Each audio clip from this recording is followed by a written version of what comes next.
Welcome, gamers, to this week's episode of Last Call Gaming. We're on episode number 37. My name is Craig Perales, and the guy that's wearing a long sleeve, but it's getting close to summer, it's Mandrew Montemayor. They're not going to see it, but you actually really threw me off because you didn't do the clap before you started, so I wasn't ready for you to go. So. Hey, but at least I'm wearing sweatpants, so between the two of us, we're both getting hot over here. But do I usually clap? I kind of forget. It's so natural just to start the show. I kind of just forget what the rhythm is. Usually you clap, you'll do whatever for like a few 20-30 seconds, and then you start the show. I just let out a nice yeah, no, it definitely threw me off. I was like, ooh. So guys, like always, we like to drink a beer, and this one goes out to Dante Zaccardo, close friend of the show. It's actually his birthday today, so he recommended this one. It's the Grand Canyon Sunset Amber Ale. Well, his birthday is today, but we partied on it last night, and I can hear him outside. This is a 5.4 alcohol. So Andrew, how's it tasting? It's okay. It's definitely okay. I can tell you right now that Craig says it's been sitting for about 4 to 5 hours in the fridge, and it's still warm. Oh, it's punching me in the back of the throat. And usually I'm a man that enjoys an amber ale, but for some odd reason, the Grand Canyon just is not doing it for me today. I think it's very bland. If that's what you want to use. It is another Arizona beer though, obviously with Grand Canyon, and it's in Williams, Arizona. So I would say they're 0 for 2 for me. Are they strikeout kids? I don't know. Now that I'm about a third of the way through, almost halfway. I was like, you might be further than I am at this point. It's starting to taste better, so maybe it'll grow on me. I'll give you my review at the end of the show. Yeah, once it kills everything in my throat, it'll start tasting better. So guys, let's get into the topic at hand. And the first topic today is that Andrew and I just talked about it in our last week's episode. The GeoForce Now was going to be this next big thing that was coming out with cloud gaming. It was the thing that was taking your Steam account, all the games that you've paid for and bought, and it was running it on their system. People were eyeballing this thing essentially as the Netflix cloud gaming system. It's actually taking one of its biggest hits so far, and that is that Activision and Blizzard are pulling all their games off of their service. This was on their forum on Tuesday. Today is Thursday. Talk to me about it. Hey, walk me through it. Side note, the game that is still on there that technically is Activision would be Destiny 2 because Bungie had already severed that deal. Good. So that is the one exception to it. But yeah, they pulled off Overwatch, Call of Duty, Skylanders, Diablo, WoW. I mean, and those are the big games. So yeah. Right. They just said they haven't really released a statement as to why they've done that, but I think the biggest reason, and I mean it's kind of I would say it's a little bit obvious, is that Activision has already entered a agreement deal with Google to help support them with their cloud infrastructure, and so that's more back end stuff. Currently none of those games I don't think are available on the Stadia, but maybe that's something they're doing in the talks with. Is, hey, you know what, we've already got this deal, we've already got this good working relationship, why don't you bring your games over to our system, but we're gonna want you to take it off of them, because, I mean, they're directly competing with, Stadia on that front, arguably with way many more options. Yeah, the weird thing, I guess a lot of people, comments that I've been seeing and viewing it as, is this is another big money ploy. This is a thing where because this is what people I don't know are recognizing. Activision and Blizzard aren't the only ones that aren't doable on the GeoForce.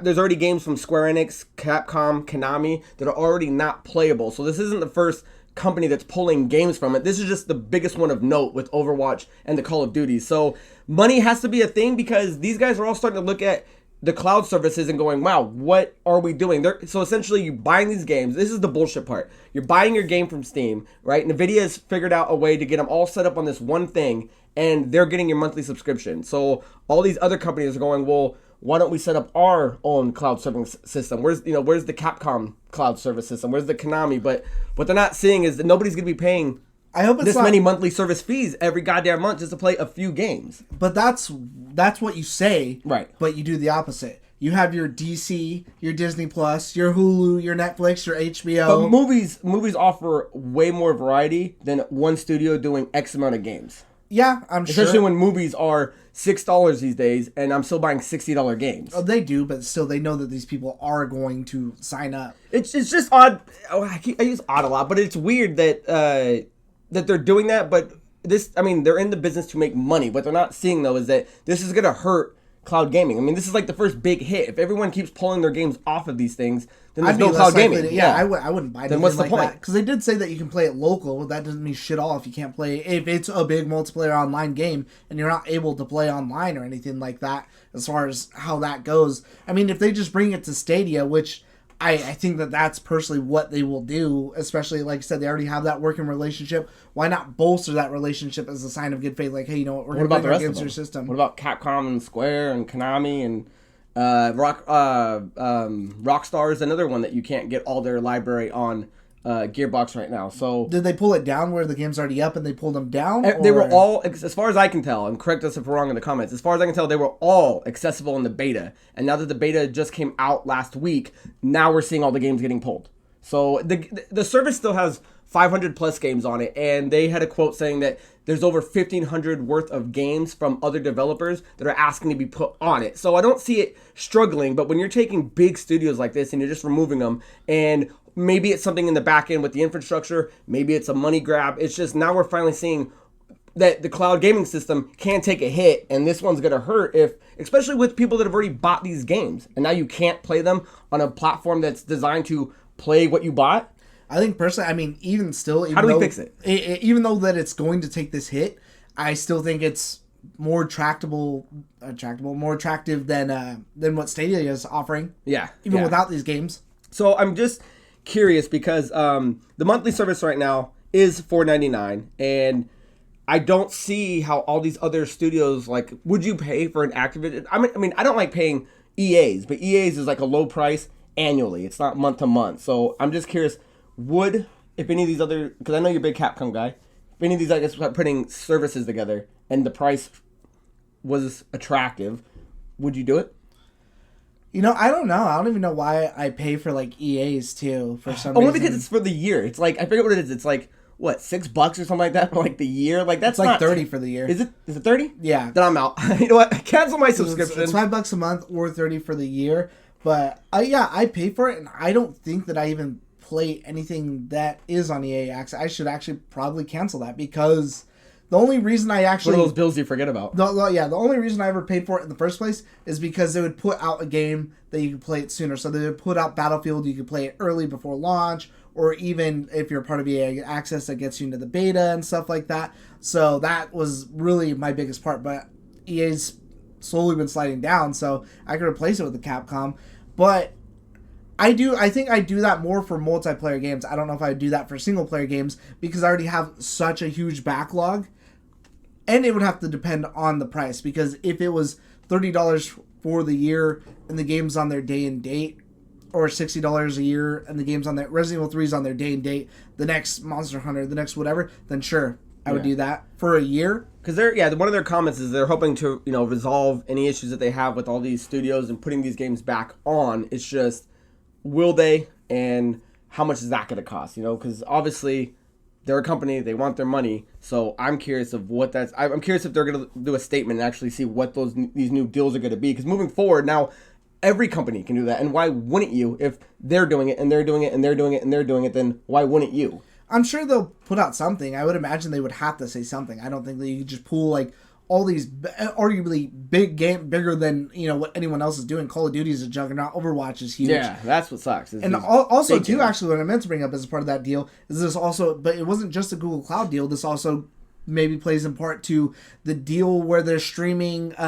Only streaming all the tournaments on like YouTube and stuff like that. So that's also all Google-owned properties now that I'm thinking about it. Yeah, we actually Overwatch and the Call of Duty one. Yeah, we just talked about live leagues or something like that. Yeah, all the live leagues for Overwatch and Call of Duty are going to be streamed exclusively on YouTube. Yeah, which is also a Google-owned property. So maybe this is playing into something like that as well too. Yeah, it's interesting stuff, and I'm very curious of what you guys think. Because Cloud, I mean, we were super excited about it last week. This just kind of shows that maybe it's not infallible. Maybe there are things that aren't going to make it as appealing as a week ago when we thought it was look like the next big thing. I think when you start doing stuff like this makes people more hesitant towards that all-digital future that we've been heading towards and that a lot of people kind of really want. I mean, I know you and me have gone digital on all of our games that we bought since we're sharing now, especially to bring you guys this content. But if they started just pulling games all the time, like, Kakarot's gone, Resident Evil's gone, then I would just go back to physical. I'd be, fuck it, I'm just gonna buy it physical. And that's the thing that sucks. Netflix, you're paying for a service and they have the movies that you're streaming. These are things that people already bought. They already bought Kakarot, and now, or let's just say Diablo, and now they can't use it on this platform. That's the part that's locally, that's rubbing people the wrong way. So it just sucks. Is it cloud gaming looked very fruitful, and now it's like, well, maybe it is going to be not as clean cut and inspiring as it was if these are going to be the kind of holes that it runs into this fast out of the gate. Right. Yeah. Right out of the gate. Yeah. So leave your comments down below. Let us know what you think. Let us know if you think it's fair, if you think they're going to resolve it, because at this point, literally only time's going to tell what happens. So anything else you want to add on that? No, I'm good on that one. So guys, moving into the next topic, longtime gaming journalist and personality Geoff Keighley, who's the creator and host of the Game Awards, who is officially saying for the first time in 25 years, he is no longer going to be at E3, and more importantly, doing his E3 Coliseum event, which brought in kind of like these panels of developers, and they would show off more of their highlights of their games. Andrew, we just saw the Game Awards show. We know that he kind of has more on his plate. Him not being on E3, is this just another big punch in the mouth that E3 is just slowly dipping further down? I think that it is. I personally think that it is. I mean, I'm sure there's a lot of people out there who don't watch Geoff Keighley's content. They probably live stream it somewhere else. But I personally did go through, and I liked watching his little roundtable panel with the developers, getting more in talks. But I mean, there are other people who do that. IGN does that. Right. They sit down with people and talk about whatever. But he is one man who is huge, whereas IGN, they're big as a company, and they do have lots of noticeable faces. There's whoever it is, their hosts of characters. They do many podcasts and stuff like that. Exactly, but I wouldn't say any of them are in the same league as Geoff Keighley. Right, Geoff Keighley he's been there since, as far as I remember, day one. He's been there since the first one, and it's just weird because the ESA who hosts the E3 event, which is the Entertainment Software Association, they're the guys that lobby for him in Congress and do all this other stuff. We've been seeing kind of the writing on the wall that E3's been dipping, right? Once upon a time, you had to be in the business to even attend these things, and since it's been going downhill, it's been more and more and more open to the public, which to draw on that I'm crowd. hoping we're going this year, because I still want to go. But they, one of Geoff Keighley's things was that he kind of thought their model of sticking to a ground floor event is kind of dated, and that it should be more digitally and worldwide event. So there's no honing in on exactly why he's not going. All we can do is kind of pick the comments apart and see exactly what we can try to figure out. And I'm sure the closer we get to E3, that'll be more revealing. But it just sucks when you're losing a name like that. That was one of the draws. I liked when Keighley was on at E3, because E3, as good as it is still for me, he was one of the highlights. And it sucks that they're losing that. So Geoff, if you're watching this, you have a place on my couch. We can watch it together. Well, I would love to get the exclusive interview with you, and we can talk about it, because it seems like now E3 is going to be focusing on special guest gamers, which was never a thing, right? They're pulling out influencers, celebrities. They're doing long-term live streaming at this event, and that's not what I watch E3 for. Yeah, I always felt like that was the worst part of E3 for me, is when I have to go watch, like, fucking David Beckham come out and introduce people. I'm like, dude, hurry up already. Like, I don't care. Like, I get that you're huge football, soccer, whatever you want to call it, star, celebrity, whatever. But you coming out isn't making this game any better for me. I enjoy the personalities, like, I forget her name, but we met her at the Game Awards, the girl who was working on Tokyo Ghostwire but left. But when she came out, everybody absolutely loved her. She was that personality that, there's people like her. People look forward to her being at this because they knew she was going to be there. Rod Ferguson, Hideo Kojima. Those are the people I'm looking forward to, not like a real life celebrity coming out and introducing a game that they really have nothing to do with, or maybe are just kind of bypassing whatever. Like when Christopher Nolan's brother came out and what the fuck's his name? I forget what he introduced, but that's like, what are you doing here? Like, yeah. And it's like, what was the point of that? But I do also want to note that, as far as what Craig was saying too, getting into that disagreement with the ESA, he did say that the ideas that they were conveying to him, he didn't feel comfortable with. And that's not something too far from what Sony was saying, but for why they're skipping E3, because they couldn't come to an agreement either, because they didn't like the direction of the show. Not to mention the fact that also this week, on top of that, they accidentally launched their website early, and we'll put an image up too. It wasn't much. It thankfully wasn't people's personal data like they did before. But it says here's a list of people that will be attending E3, and it's got all these companies and stuff on it. But now when you go to try to visit the website, it's got like a username and password, so that way you can't check it out. But it's just like another fumble. It just seems like every step of the way they're just like fucking it up worse and worse and worse. And actually at this point too, I felt like I had a better time. Maybe it's because we actually went there. But I felt like there was a lot more for me to see at the Game Awards than there was at E3. Well, yeah, when we got our first reveal of the Series X, and it was in the first, 20 minutes, I was like, oh, they're really starting off with a bang. And maybe that could be it, too, and maybe that's the bias, is seeing the big console, seeing PlayStation 5 game, with Godfall for the first time. But it was weird. The Game Awards has bigger information, than what E3 had for me this year. Yeah, and I mean, you got to remember, when E3 leaked all that information, that was literally some people's last, straw with that thing. So the fact that they're moving forward in this new kind of way, and you get guys like Geoff Keighley, who's now completely out of it, because there was also rumored that Nintendo was kind of spiraling around saying they might not be in it, which they kind of closed that gap quickly and said, hey, they're confirmed, they're going, because when you've got guys like Sony that are no longer a part of this, and you've got, is it EA that's no longer a part of it? They do their own show. It's only a matter of time before all these other guys are just going like, why don't we just do our own showcase and not have just a day and a time and just make a whole event out of it? I was thinking too that I could even see Microsoft skipping it, but not this year. This might be the last year that they heavy do duty it. one. So that way they can go out, what, no one else is here. It's all about us. We're going to show our console. We're going to show off all the games. We're going to do all our stuff. And I would personally prefer if they even, instead of doing E3, did like their own event. They do the Xbox Lives and stuff, which are always fun, but I want to see a spectacle of it. I want to see like a full blown event that's just game. Like all you have to do is just show me all that shit, and I guarantee you they would probably do it at a time too when no one else is doing anything. Like right now, February's dead. March is usually a dead month. Show us what's coming up for the rest of the year. Exactly. Why do we do this thing in the middle of the year to show off what's coming out in the next 2? You don't even have to do an event. Save yourself the money and just put together this huge highlight reel of what you're showing me on screen. And you can have people talking, doing whatever. Kind of like what they did with the London EXO event and stuff like that. Yeah, but just make it more like how they do E3. Just all your new shit for the year and do it on some random month. And I would personally watch that more than I would E3. Yeah, the main thing is why I think most of these people still do it is because E3 is still a big enough name to where they know that's going to get the most eyes on their stuff. But give it time. Yeah, give it time, and let's just see what's going to happen. Because the more E3 takes blows, because we're already talking about this. PS5's on the second year or Sony's on the second year of not going. Geoff Keighley looks like he's probably going to be done, I would say, entirely. What are we going to lose next year? And then the year after that, if there is an E3 the year after that. So it's one of those things, it was like great era.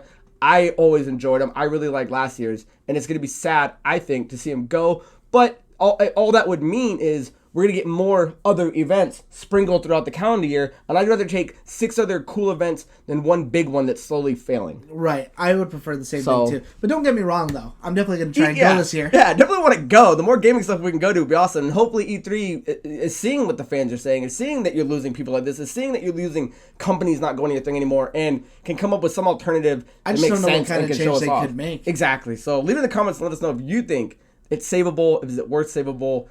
How would you do it? Yeah, personally, what would you want to see for your sort of video game news intake as far as a big E3 event? Like, I don't... What would you like to see 3? Hashtag C3. We'll get it trending. That'd be pretty cool. Would you like to see 3 at E3?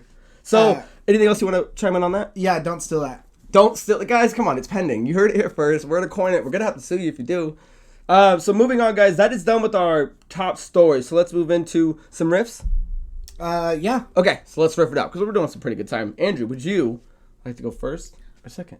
Actually, I will just stick with the one, because we were actually just checking it out, is, someone is currently auctioning off one of those hybrid, original, Sony, like Nintendo Famicoms that they had with the disc drive and everything from when they had that falling out forever ago. And right now, that auction is up to like $210,000, I think. Yeah, so this was the original device that when Sony and Nintendo had a deal, they were going to make the PlayStation on top of it so that Nintendo could play CDs. The disc drive portion of it, yes. Which was revealed at E3 so many years ago. Yeah, well, no, that's when they came out and they're like, no, we're not going to do it with Sony. No. Was it we're going to do it with Philips. Or was it the Electronic Consumer Show?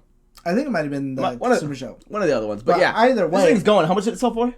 No, it's still on auction. Oh, what's it up to? $210,000. God, if I had the fuck you money, I'd get it. So for those of you who don't know, definitely go and watch a couple of videos on it because it's crazy interesting. So Nintendo and Sony personally had a deal to where, like he was saying, Sony was going to create the disk drive for the Nintendo system to come together. Nintendo didn't like that they were going to be able to see all their hardware and then maybe go off and do their own thing. Right, and so they canceled that deal last minute, didn't say anything. And when they went on stage, after Sony had went and said, hey, we're doing this for Nintendo, they're like, no, we're not.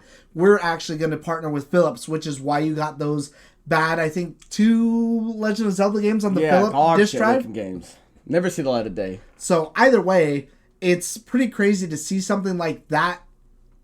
I wonder if it actually works. I think it was CES that they did it at, yeah. Yeah, I wonder if that thing actually works. It's got to. I mean, why would you buy something that doesn't? Unless it's just you want a relic in your house, and for some collectors that's still worth something. Could be a prototype that you can turn on and like program stuff, but maybe not actually read the disc. But either way, but the hard part is now you got to find the game or two that could actually run it, or that could play in the city. Who knows? Maybe it actually does just play a PlayStation 1 disc and you can pop it in there. Would that be? That would be pretty cool to actually have a PlayStation 1 Super Nintendo thing just pop. Dude, that'd be dope. I'd be all about it. Yeah, I'd be all about it. So go bid on it if you got. So if you have over $200,000, it could be yours. Could be yours. So, anything else on that?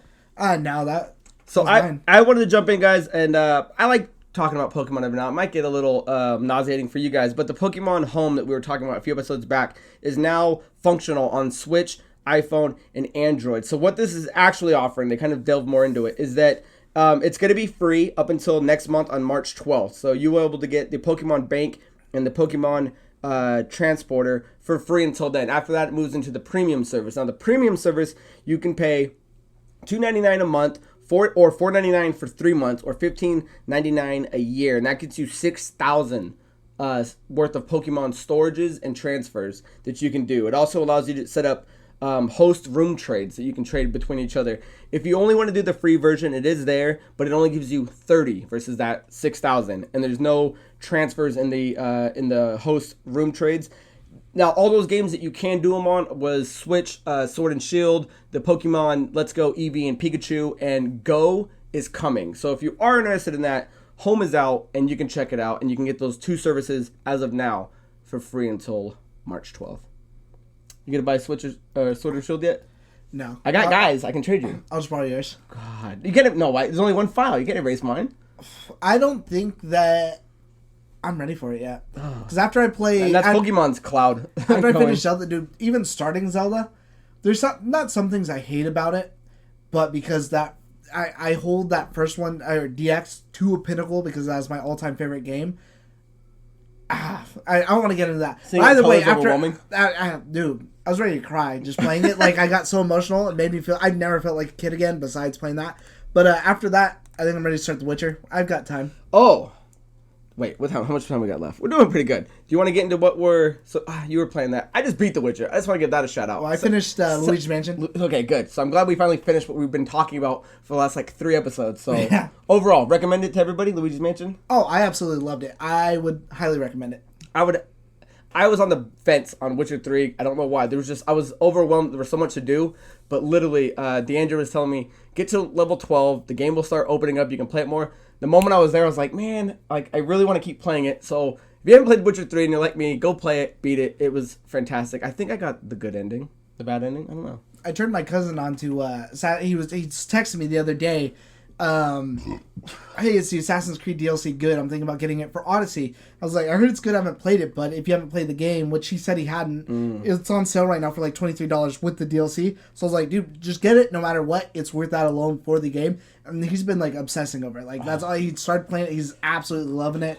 I'm kind of giving him some breakdowns because I know because he didn't play Origins, so he's jumping from classic Assassin's Creed. Oh, straight to Odyssey? Straight to Odyssey. And he's a big jump. He's loving it. And at first I thought he'd kind of hate it because I felt like Origins was a slower progression into it. That's a pretty fast parkour jump. So I hope he lands it. I hope he executes the landing. All right, so let's get into some video game questions of the week. So we've got 3 today, and let's do old school friend Christian Vargas's first because he's got a twofer. He asks, and Andrew, we'll start with you. What is the first game you remember playing?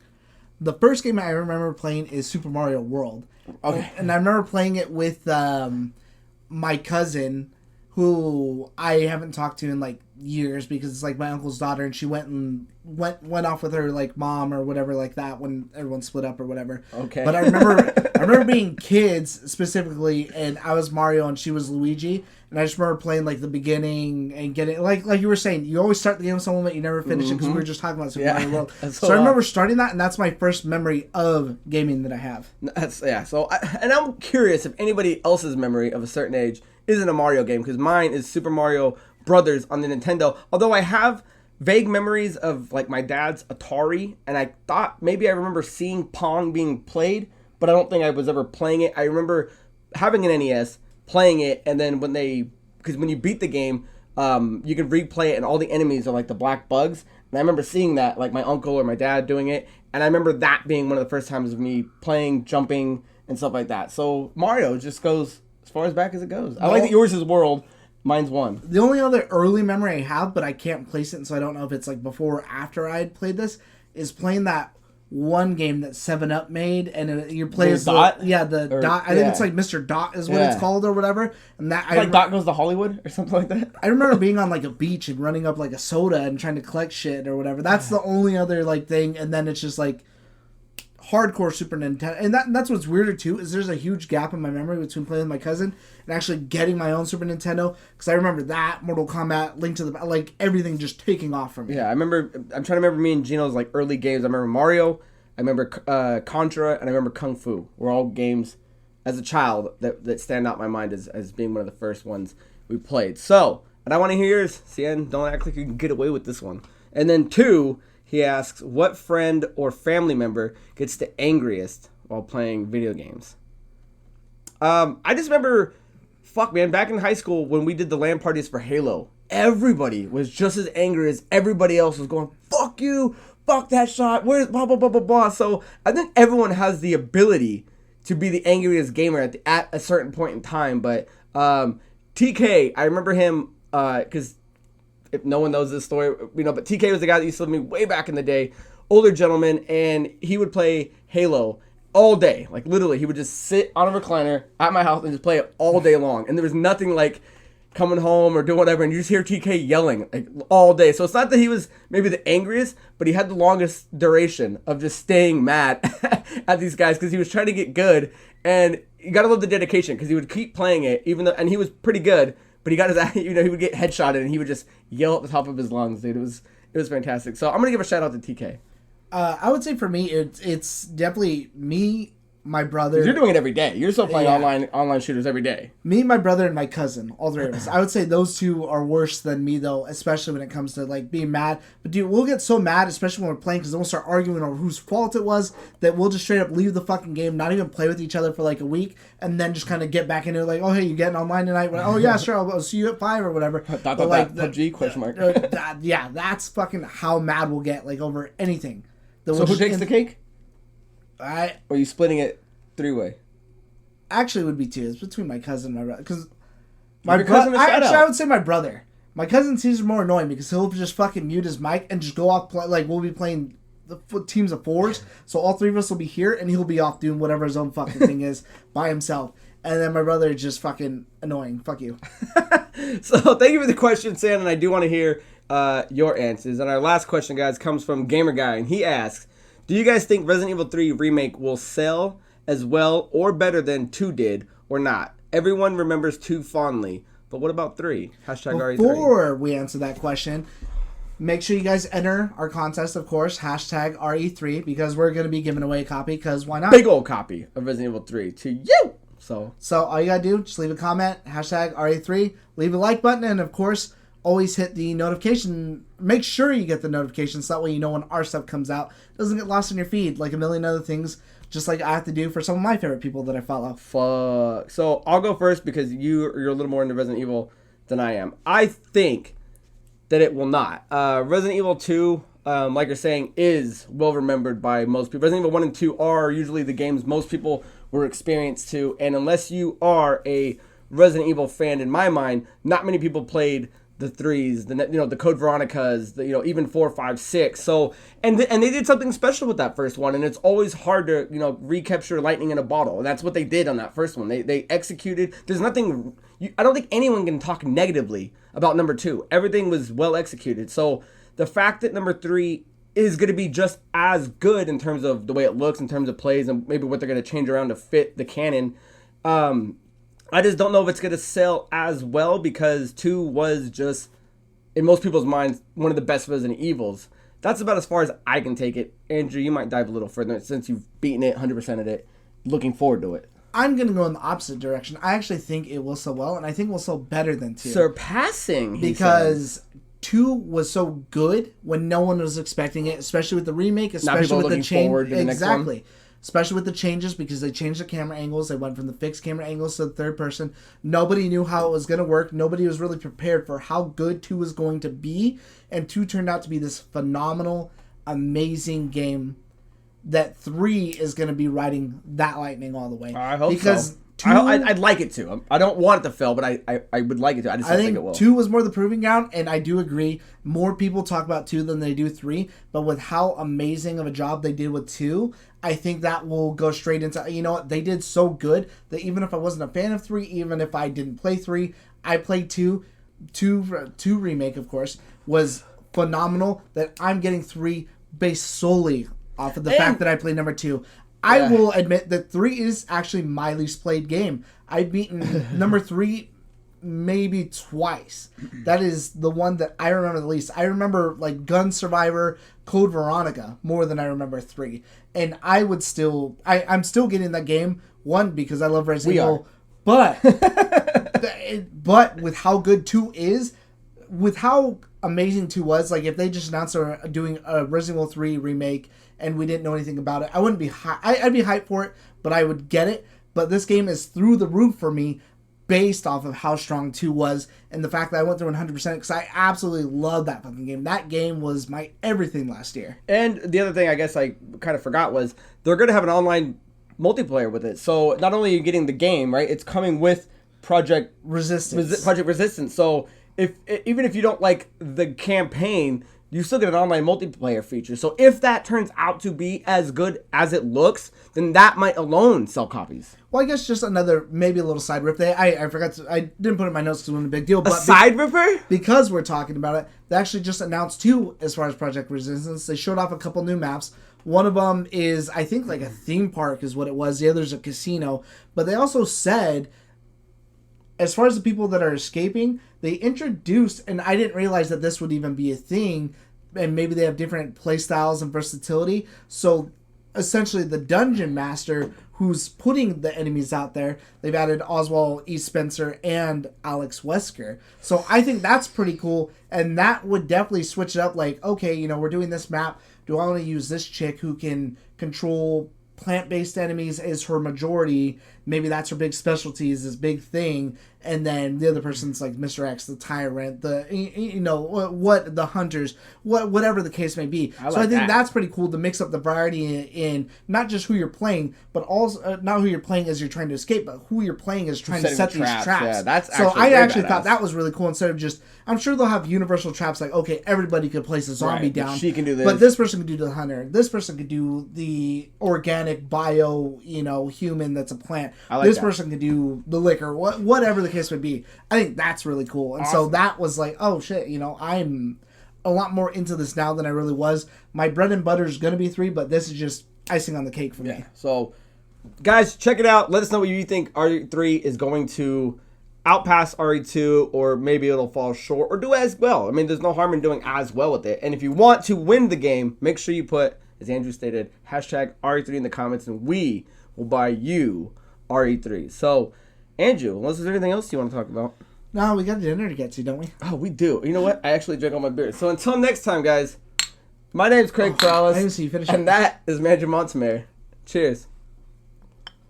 I had to pound through it.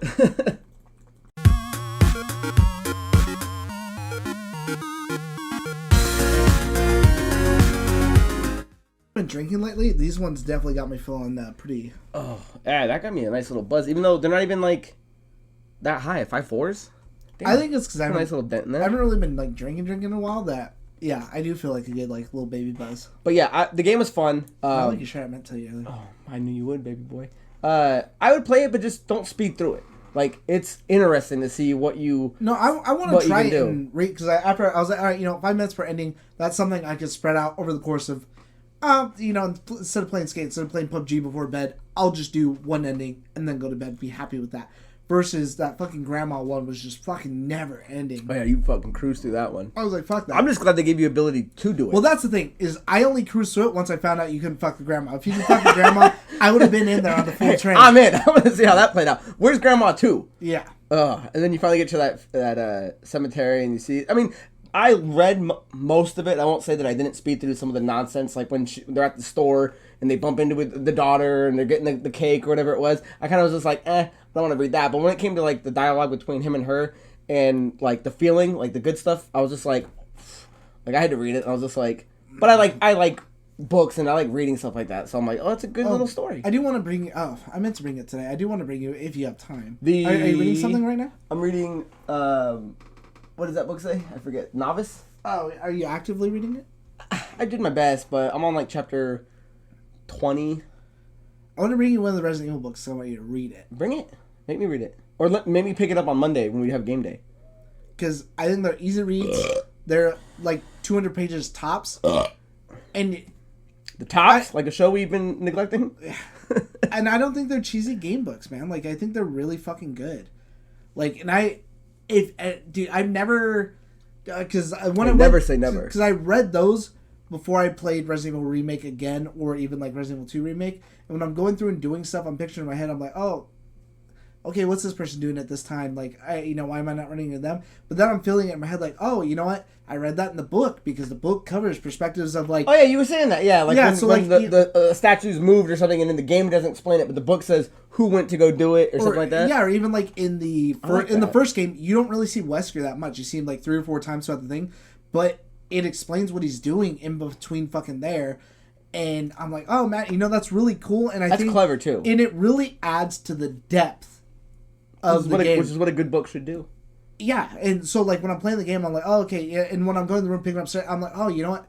I remember now in the book it said Wesker was here, and that makes sense, and I like to believe that now. And that, it totally just enhanced the game for me. Nice. Instead of sitting here thinking, oh, well, what was he doing the whole fucking? Yeah, I'm why like, is he not here? Now I know what he was doing, and that's like really fucking cool. And it explains it perfectly because now I know why that thing was moved because he just fucked with it. Yeah, exactly. You'll come through an area and something's fucking beat up or like a lamp's fucking broken, doesn't work in one random room, and I'm like, oh, okay, whatever. There's a really good book I'd like you to read, more superhero based. I believe it's called The Last Sons, and it's a book about Superman as the last Kryptonian, John Jones as the last Martian, and Lobo as the last Zarnian. So if you get me that, I'll get you that. That sounds pretty cool. Yeah, because I want you to get into more superhero stories and stuff like that. It's a really, really fun book. Dude, I cannot get over. I'm not gonna tell you about it, but there's one specific scene in Birds of Prey with Black Mass that oh my fucking god. Don't. Hashtag don't.